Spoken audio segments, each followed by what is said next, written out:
You're tuned to Distinguished Comics Radio, coming to you from New York City this Monday evening, July 10th, 1939. I'm Simon Carver, with my good friend and co-conspirator in Four Color Adventures, Robert Reed. Howdy, folks. Robert here, straight out of Chicago and grinning ear to ear. Simon, I've been champing at the bit all week to get back to this mic and talk more Superman. I know the feeling, and it's been quite a week. Just 6 days ago, Lou Gehrig stood out there at Yankee Stadium and told the crowd he felt like the luckiest man on the face of the earth. You had ball players crying in the dugout, grown men quiet in the stands. Even this Cubs fan had a lump in his throat reading about it. That's a different kind of strength than what we see on the comics page, but it sticks with you. Exactly. And while that's happening here, you look across the Atlantic, and it feels like half the newspapers are about Danzig, air raid tests in Britain, troops marching, governments trading angry speeches. There's a sense something big and dark is building in Europe. Yeah, everybody's talking about war, planes, bombs, who's arming who, which is why these early Superman stories hit me as, almost like a different kind of war story. A fella who isn't selling guns, he's trying to stop people from needing them. Nicely put. And welcome to episode 2 of our little experiment here. Last time, we walked through Action Comics number 1, our first glimpse of this costumed strongman. Quick recap. Superman shows up, stops a lynching, drags a wife-beater up a building, crashes into a governor's mansion to halt an execution, and tangles with a corrupt lobbyist. We meet mild-mannered Clark Kent and fearless reporter Lois Lane for the first time. And Lois clocks right away that Clark's kinda yellow, at least on the surface. That dance hall scene where he lets the thug push him around, she's disgusted, storms off with the heel instead. Then Superman shows up and flips the script. Which leads straight into Action Comics number 2.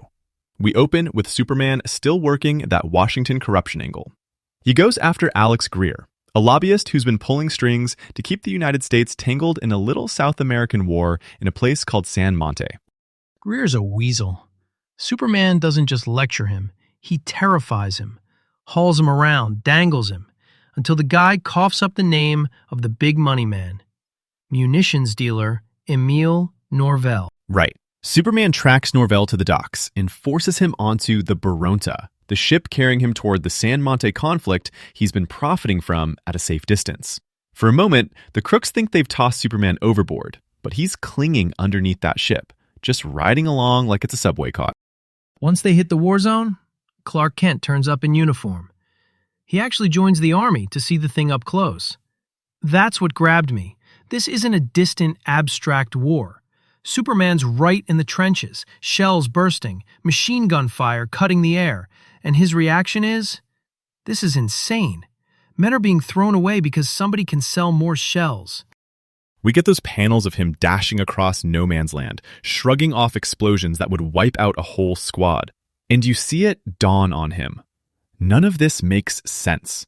The soldiers on each side aren't really enemies. They're customers. Meanwhile, Lois Lane is in San Monte too, supposed to be covering the war. She stumbles into intrigue. There's a planted document, she gets framed as a spy. Suddenly, she's standing against a wall with a firing squad leveling rifles at her. And that's where Superman explodes into the scene. Those rifles fire. He moves faster than the eye can follow, throws himself in front of Lois, lets the bullets smash harmlessly against his body. You've got officers shouting, soldiers stunned, and Lois, realizing this mystery man just saved her from a totally crooked execution. He doesn't stick around for a thank you either. Next, he's busting into a torture shack, grabbing Norvell by the collar, and literally hauling him through the air to the mastermind. Then there's that great bit with the airplane.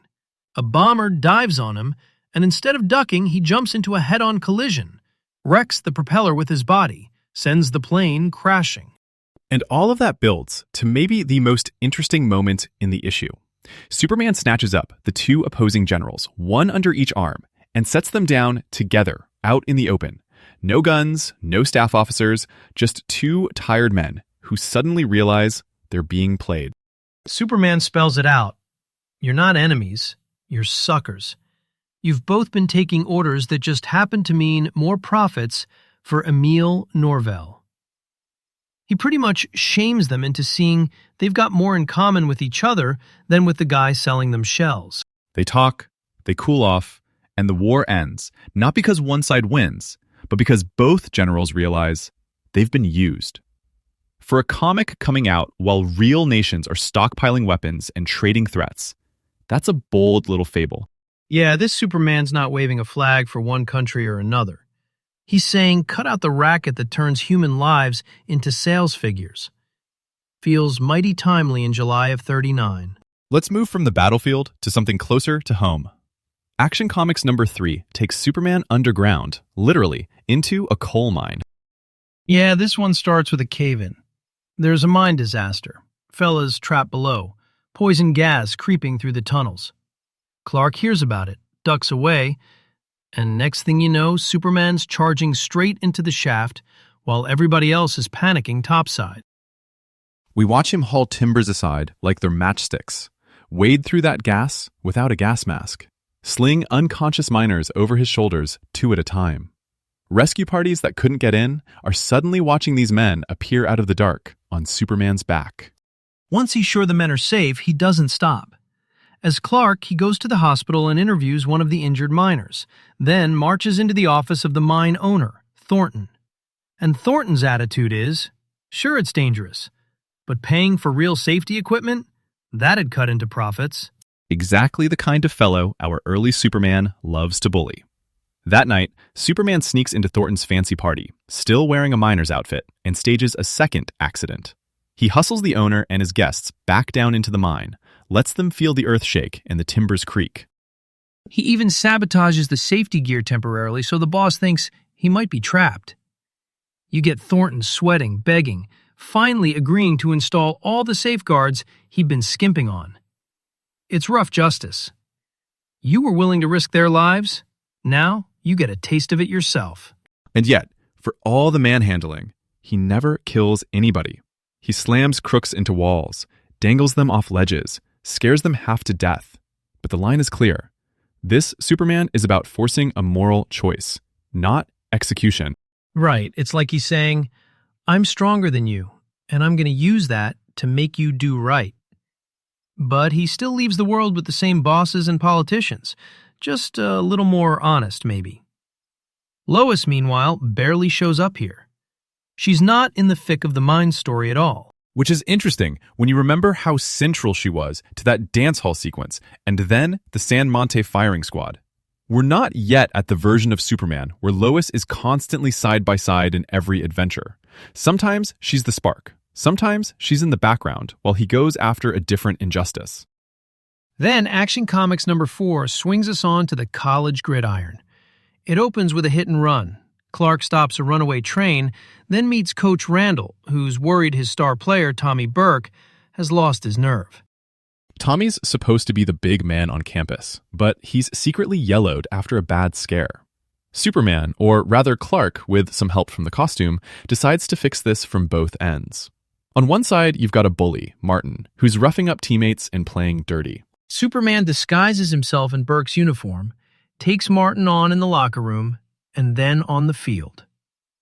There's this great practice sequence where he shrugs off cheap shots, bowls over the entire line, even carries a whole pile of players across the goal line. The coach and boys think Tommy's suddenly turned into a one-man tank. Meanwhile, the real Tommy is forced to confront what courage looks like when he sees himself taking that pounding and not quitting. By game day, crooks try to kidnap him. Gamblers are sniffing around, and Superman has to juggle being the mystery powerhouse and making sure honest play wins. On the field, he pulls wild stunts, leaping over whole scrimmage lines, plowing through tacklers like they're paper, using just enough of his strength that it looks superhuman, but still sorta, kinda, just barely believable if you squint. The crook's dirty tricks all blow up in their faces, and Tommy comes out the other side with his courage restored. Between the mine and the football field, you see a pattern. This Superman doesn't spend much time punching bank robbers.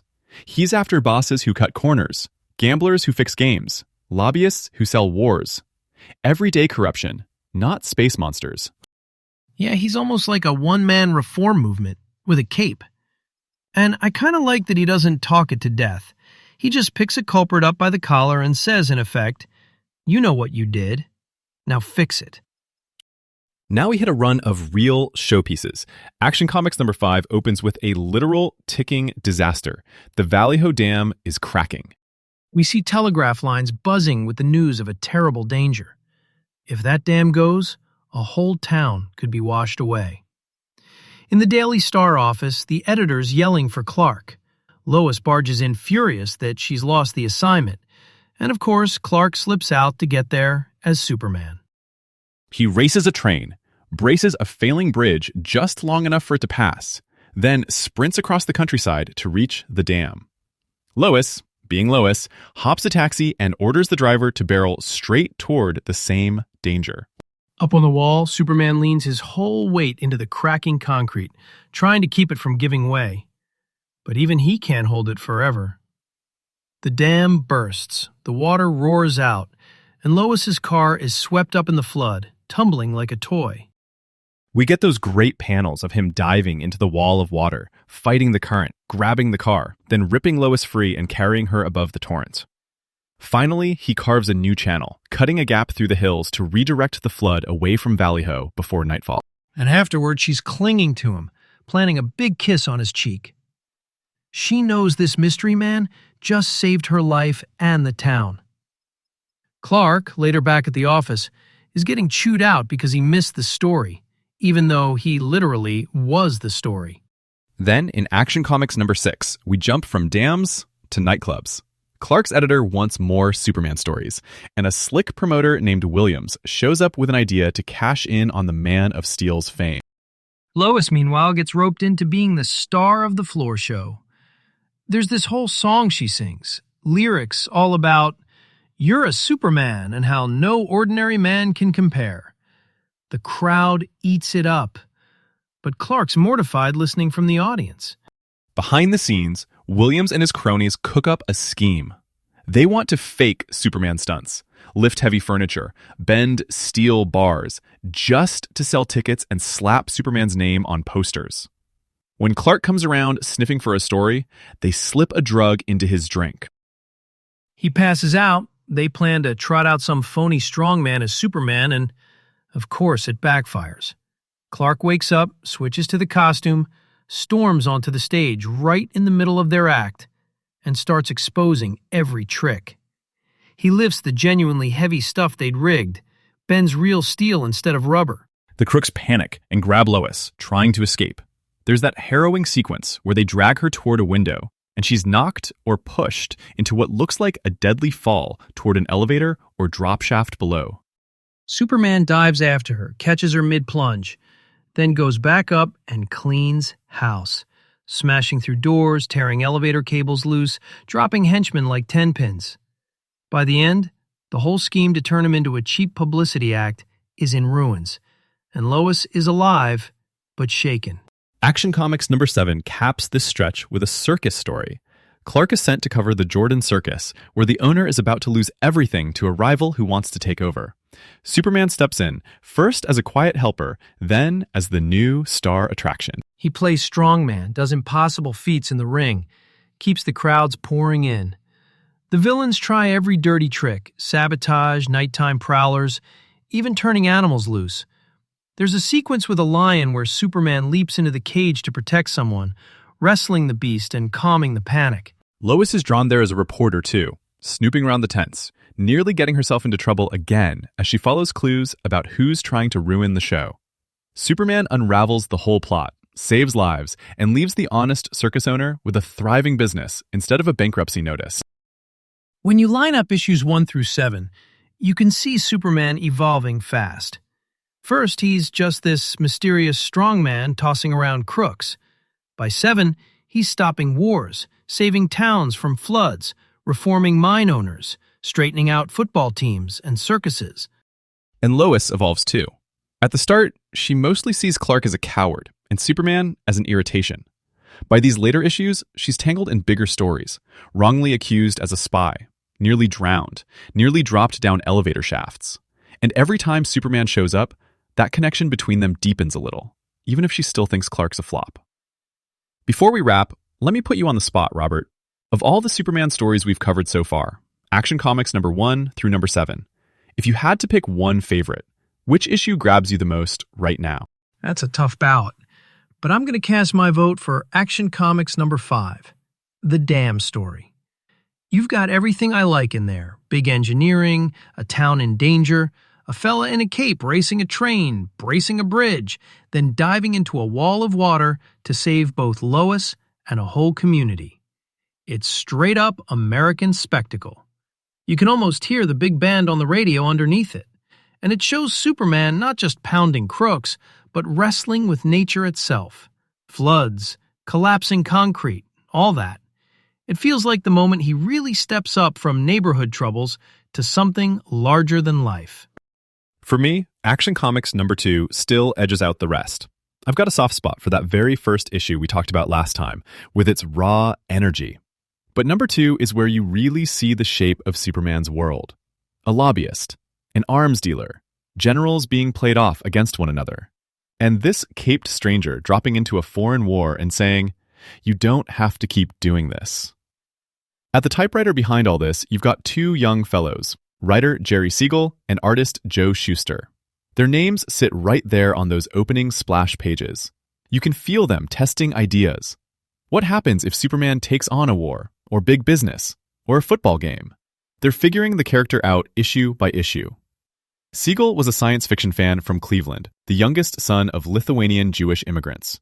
As a teenager, he was already publishing his own fanzines and stories about mysterious supermen.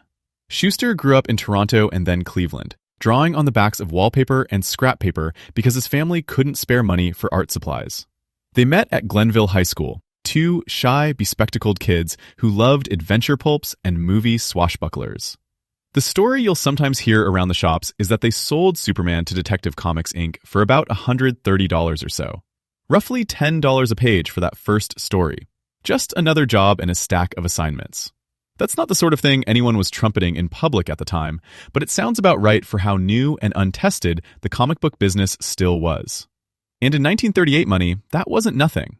A decent men's suit, a month's rent in a modest apartment, groceries for a family for weeks, even a good start on a new radio if you shopped carefully. You could stretch that check. But it was still a flat fee. Once they took it, the character himself belonged to the company. Together, all the same, they turned their daydreams into this strip. First as a rejected newspaper feature, then finally as the lead in Action Comics. By the time you're reading issues 2 through 7, they've likely already taken that one-time payment, and yet they're pouring themselves into these pages. Stories about crooked bosses, dangerous factories, flood-threatened towns, and a world on the brink of war. When Superman shames a munitions dealer in San Monte, or scares a mine owner into installing proper safety gear, you're seeing Siegel and Shuster working through their own feelings about power, fairness, and what a truly just strongman might do if he walked into the real headlines of 1938 and 1939. That's part of why these early issues still crackle today. They're not just fantasy. They're two young men arguing with the world using a cape and an S-shield. Next time on Distinguished Comics Radio, we're going to see just how fast that world expands. We'll be covering the Superman stories in Action Comics numbers 8 through 19, plus the brand new Superman number 1 and number 2, and his appearances tied to the New York World's Fair of 1939. If you want to read along, and we hope you do, here's the homework list. From Action Comics, seek out the Superman tales in issues 9, 10, 13, 14, 17, 18, and 19. From the solo book, Superman number 1, the first story in there, and from Superman number 2, both the A story and the B story. We know that's a mighty tall stack of funny books to track down, but honestly, it's a good problem to have. There's just that much Superman on the stands now, enough to keep a whole summer humming. Please address your letters to distinguishedcomicsradio@gmail.com and leave a review wherever you heard us. So polish up your reading glasses, or whatever you use, and meet us back here next time. Until then, keep your feet on the ground, your dimes in your pocket ready for the next issue, and your eyes open for truth and justice. For Distinguished Comics Radio, this is Simon Carver in New York. And Robert Reed in Chicago. Saying goodnight and happy reading.